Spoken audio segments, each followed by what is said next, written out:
Welcome to my podcast, which is all about changing your business and money reality.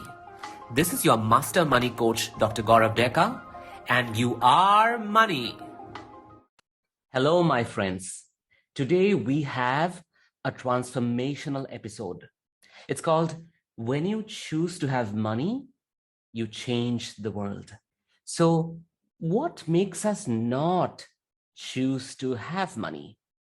Well, we want money, all of us want money, and it's very difficult for us to admit that we want the money.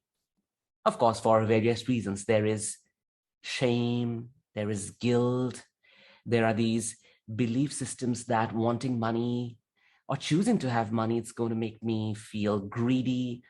I may come across as a lusty person. I may come across as a con. I may come across as someone slimy, someone who is money-minded. And there are all these belief systems, which basically the moment we choose to have money, the moment we desire money, the moment we tell ourselves, oh, well, I'm going to have a lot of money, we can't even admit that in public. We can't even admit that in front of a lot of people. For many of us, we cannot speak about money in public. We can't speak about money in social media because speaking about it, what does it do to your body? I want all of you to take a moment to basically breathe into your body and get an impression of your body. When you imagine yourself shouting out loud, I want money. I choose to have money. I want to have ton loads of money. I want to have shitload of money. When you say such things, when you declare it to yourself, even when you declare it to yourself all alone and you imagine a lot of people listening to you, how do you feel? What happens inside your body? Does your body expand? Does it become light? Does it become floaty? Or does the body contract? You feel constricted. You feel, oh, something is tight there. I'm getting this tight feeling. I don't know how people are looking at me. If they are judging me, I can feel the eyes of the people on my body, right? These are the kind of feelings you have to ask your body. And the moment you become aware of your body, you know that, oh, my body somehow does not respond to my aspiration and my desire to have money, to choose money, because my body has grown up in an environment, in a family, in a society, in a culture where wanting money, choosing to have money, aspiring more money than quote unquote necessary is bad. It makes me someone alien. It makes me money-minded. It makes me not help other people. It makes me somehow a person who takes advantage of other people. It makes me somehow a person who dupes other people or takes away other people's share. And these are the kind of feelings which basically stop us from not choosing to have more money than quote unquote necessary. I have a program called ATEPS. It's basically ATEPS stands for Abundance Tapping Expansion Practice Series. And I have a lot of coaches, healers, therapists, practitioners, some psychologists, some doctors, and all of them had the same issue. It's so difficult for them to ask for money. It's so difficult for them to raise their fee, raise their prices. It's so difficult for them, even though they bring a lot of value, a lot of work, they cause real transformation in their clients, in the people they work with, yet it is so difficult for them to ask for more.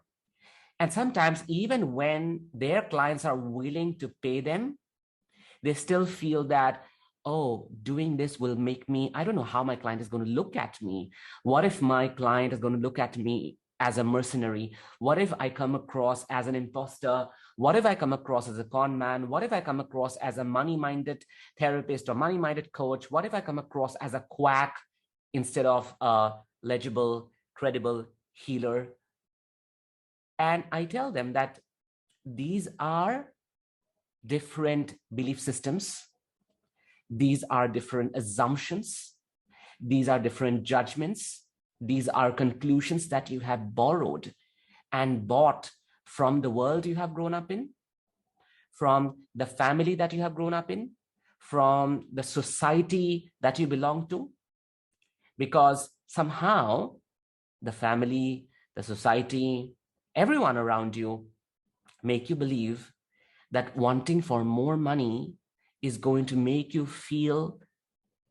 a different person from all of us, because all of us believe in poverty and you don't, is going to make you someone who could come across as a money-minded person, someone who is greedy, someone who can rob you, someone who can take advantage of you, someone who doesn't give shit about the poor people, someone who doesn't care about humanity, doesn't care about helping people, doesn't care about contribution. And that's not true. How is it not true? Recently, I went out with a friend of mine. And I woke up that morning and I got a call from this friend. And she said that, hey, listen, Gaurav, do you want to go out? Because I don't feel like going to work this morning. And if you are free, I would really like to go out with you. And it was like 11 in the morning. And I decided that, okay, fine, let's go out. And initially, when I decided that, I felt really bad. I somehow felt some kind of guilt because I thought, well, I'm going to be wasting my day. I could have worked. I could have been productive. I could have seen clients. I could have met my students. I could have given them something valuable. I could have written an email. I could have, completed a chapter of my book that I'm writing. I could have done another class. So there are these various possibilities that come up that remind me of the fact that there are so many things that I could have been done. How dare I that I go out in the morning at 11 when the whole world is going to work, the whole world is slogging, the whole world is trying their hard to make their ends meet and take care of families, take care of children. How dare I go out at 11 in the morning on a Monday? And I realized that, oh, wait, I'm giving into this guilt. I'm giving into this guilt that this world has taught me to believe in. I'm giving into this guilt that, I need to slog. I need to work hard in order to maintain my lifestyle, in order to earn. And I cannot have the privilege to go out at 11 in the morning on a Monday because it is absolutely dishonorable to do something like that, simply because then somehow I'm refuting and revolting against the world that believes in this kind of productivity, that believes in not having a rest on a Monday, that believes in the toxic form of, strenuous suffering, hard work, that believes in making lack more real than abundance. And what did I do after that? I still went out with my friend because I wanted to break free of that pattern. And after I went out, we decided to go to this restaurant, and they serve brilliant ravioli in this restaurant. And we both ordered for some really nice mushroom ravioli, and we had it. And by the time we finished our conversation and we finished our ravioli, well, it was around 1 p.m. It was a very leisurely afternoon that we spent. And after that, she began telling me that, Gaurav, I have come out on a Monday. I just don't feel like going to work. I am going through a burnout. The last few weeks was really hard. And I said, yeah, that's been the same for me as well. I work for 4 days a week, and I make sure that I really give my best on those 4 days. And the rest of the 3 days, I give myself rest. And one of that is Monday. And why I decided it to be Monday, that I'm going to rest on a Monday, is all my life, while growing up, I saw my parents, I saw my father, I saw my uncles going to work on a Monday, and they used to work hard all week. And by the time the week would end, they would just have the Sunday.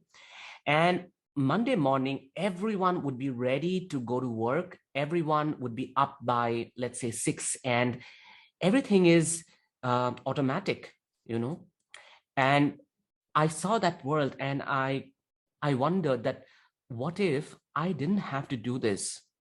What if I could have something else? Because the whole idea of spending a weekend and suddenly going on a Monday to office, um, it felt really alien to me. It somehow contracted my body. And I wondered as a small boy even that, what if I didn't have to choose this? What if it could be different for me? And at that time, I didn't have a solution. At the time, I thought that this would be the fate, because everything that I heard from everyone is Monday is the day when you start your school. Monday is the day when you go to um, office. Monday is the day when you start your work week. And I continuously refused to believe that.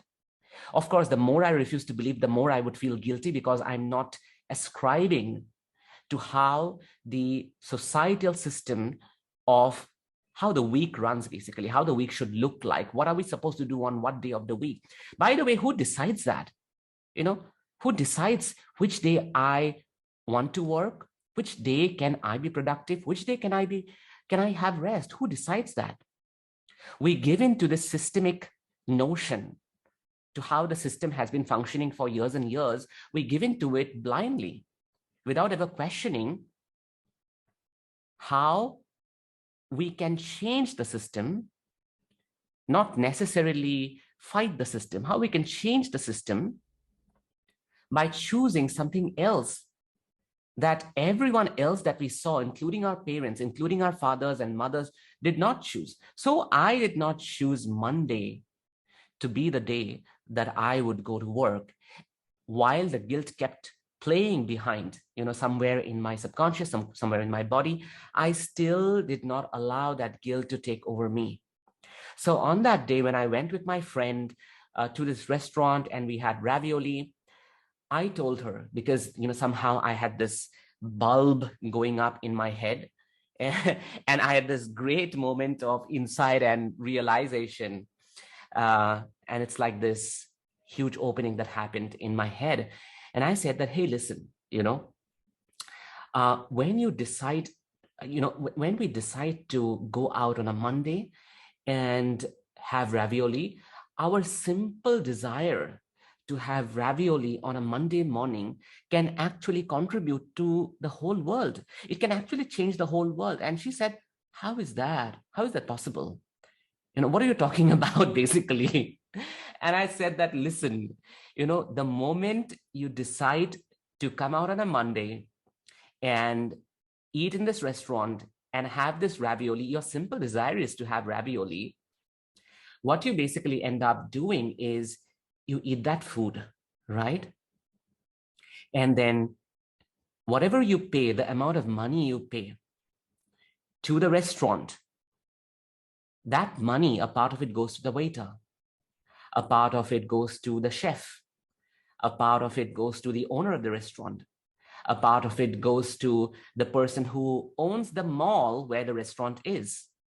The fact that you parked your car outside the mall and gave money to the valet to park your car, basically to keep your car safe, you contributed to that person, right?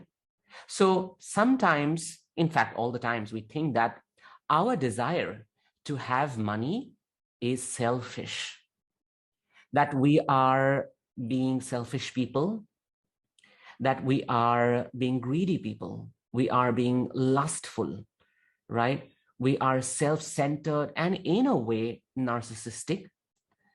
But that's not true, because when I and my friend decided to have ravioli on a Monday morning, we ended up contributing to all of these people and their families. Think about it for a moment. I really want you to think about it.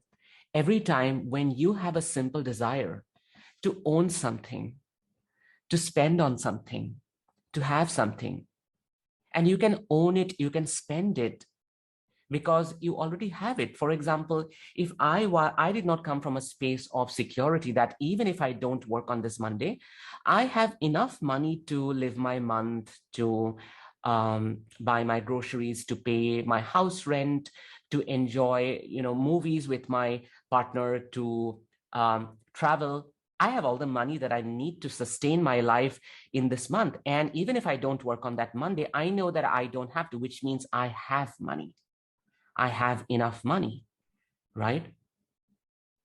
And because I choose to have all that money through the work that I do, the client that I work with, the trainings that I do, therefore, I can afford and have the privilege to go out on a Monday morning and have ravioli. And my simple desire to have ravioli changes the world, contributes to people, contributes to the infrastructure, that money, a part of that money, because there is tax also involved, also is pumped back into the economy, right?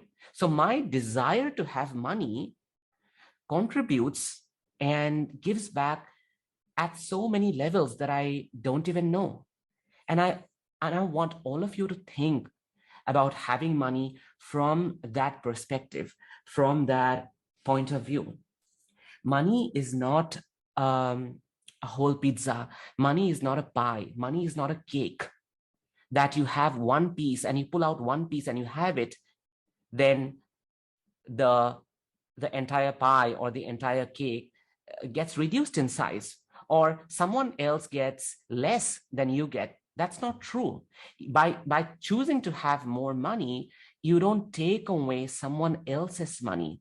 You don't take away someone else's share, because money is infinite.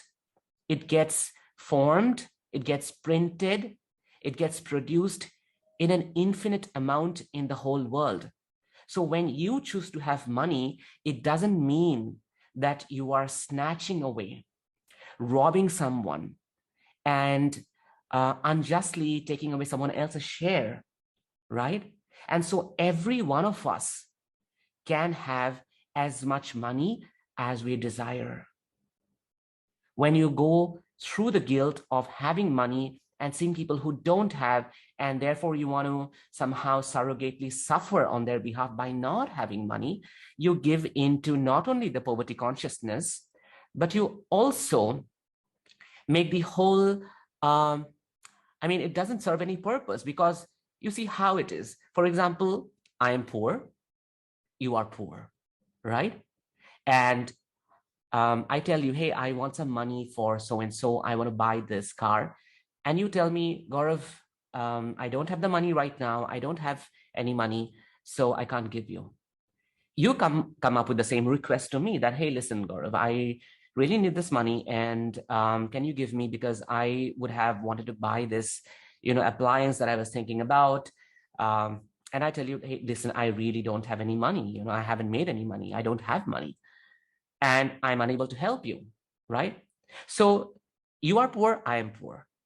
Both of us are poor. We don't have money, and both of us cannot help each other. For someone to help the other, one has to have the money, right? One has to have the money so that one person is helped. Isn't it so? So what happens when we both have money, right? And what happens when we both have money and we go out to buy, let's say, a car, and we have so much money that we don't bother about how much money it goes in buying the car.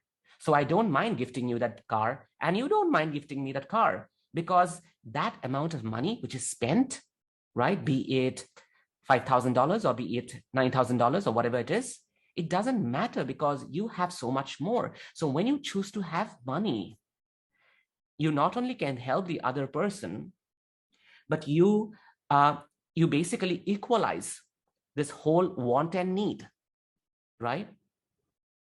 You not only can help your friends or your family or your parents, that's obvious, right? But then you equalize that whole thing about, oh, every one of us has money, so none of us have to worry about who is cutting away whose share and who doesn't have money, and both of us don't have money, so both of us can't help each other. That goes out of the window. It's no longer a possibility, right? So when we choose to have money, we end up creating these tangible and intangible contributions, right?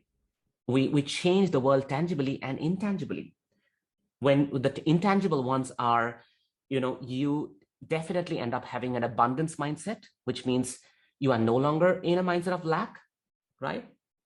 As a result of which you feel comfortable in your body, you feel comfortable in your skin, you feel comfortable in your own presence with other people, and you end up motivating and inspiring other people, right? You move out of your flight and fight response thinking that, oh my God, I don't have money. How am I going to pay the rent of this month? How are the groceries going to come? Who's going to pay the electricity bill? And how will I continue the membership of my gym, right? You move out of that fight and flight response, or how will I pay my debt?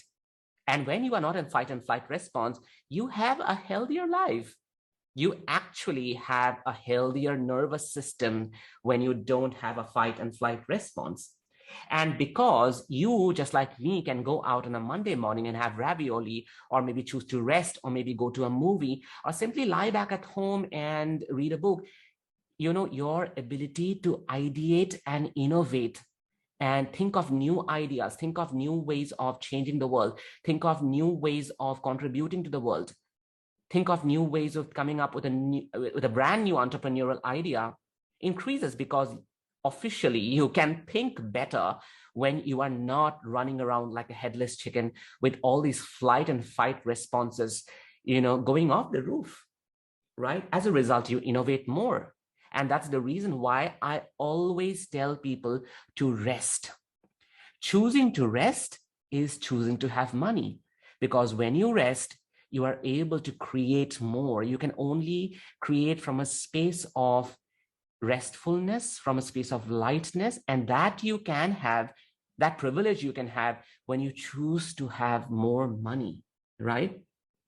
So what are the tangible ones? What are the tangible contributions, changes that you bring, right? Just like I gave the example of going to the restaurant and the money gets pumped back into the economy and so many people benefit, you definitely end up contributing more, whether you choose to buy a car, whether you choose to buy a house, whether you choose to buy a Louis Vuitton bag, whatever it is, you end up contributing to the world. You, of course, increase employment. And this is something I tell all my therapists, coaches, and healers in my program, ATEPS. I tell them that when you choose to have money, you no longer have to feel guilty about people who cannot afford you or pay your fee, because then you are so much invested in training people and choosing to employ those people who you have trained. So assume that you have 30 therapists or 30 coaches or 30 psychologists working with you that you have employed. Imagine the amount of contribution those people can make in the world.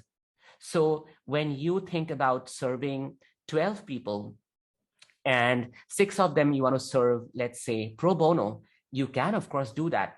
But by having 30 people working with God knows how many people, imagine the amount of contribution, imagine the amount of clients that they can see. Imagine if all of these people had varied ranges, ranging from, let's say, 1,000 rupees to 10,000 rupees, or maybe, $10 to $5,000. You have a whole range, and then you can create programs. You can have these massive seminars and webinars, right? Even if you want to do pro bono work, the effect of that contribution is so much more than you individually and personally trying to solve the problem of people who cannot afford you, right? As a result, you end up helping so many people, and that becomes charity, right? You want to do charity, and you do it by choosing to have more, right? And on a large scale, you also you also depolarize the economic disparity, that some countries can have less money and some countries can have more money. Let's say a developing nation needs to have less money than a developed nation. You break that economic disparity. Some regions in the country or in the world must have less money because it's situated somewhere else and is geographically not apt, and some other region needs to have more money, right? For example, I come from Guwahati, and there is an assumption that, in Guwahati, you can't have more money. And in Delhi, which is the capital, if you come to Delhi and if you work in Delhi, you can have more money, But when I choose to have more money, then I break that presupposition. I break that disparity that is basically an assumption, right? And I equalize this demographic division of how we assume some places and some groups and some cultures and some tribes cannot have money over some others, right? And believe me, when you choose to have money, it's the greatest equalizer of that disparity. So you're not only contributing to individual people, you are doing it at a country level, right? And as a result, you change that paradigm. And when you change that paradigm, so many other people look at you as an example. You become an example. You become a motivation. You become an inspiration for people.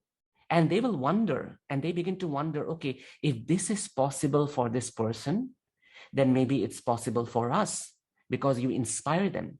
You become an example of what's possible in the world by choosing to have money.